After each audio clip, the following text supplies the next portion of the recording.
বন্ধু তুই তো জানি তো আমি ইংলিশে খুব দুর্বল। ইংলিশটা তো আমি ঠিক মতন পারি না। তারপরে তো এসএসসি পরীক্ষা শুরু হয়ে গিয়েছে, কি যে করি। ইংলিশটা তো নিয়ে খুব আমার সমস্যা হয়ে যাচ্ছে। আচ্ছা, তুই কি যে বলিস, সাধারণ এই সিম্পল বিষয়টা নিয়ে পারিস নি। আমি যদি ইংলিশ শুরু করি তাহলে I can only speaking English.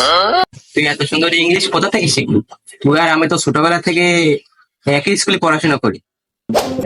আরে পড়াশোনা করে কি সবকিছু শেখা যায়? ইংলিশ শিখতে গেলে তো অল টাইম ইংলিশ মুভিগুলো দেখতে হবে, মনোযোগ সহকারে ইংলিশ ভিডিওগুলো দেখতে হবে, তাহলে তুই না বুঝলি। ও, এবার বুঝলাম, এই জন্য তো দেহের এই হাল না।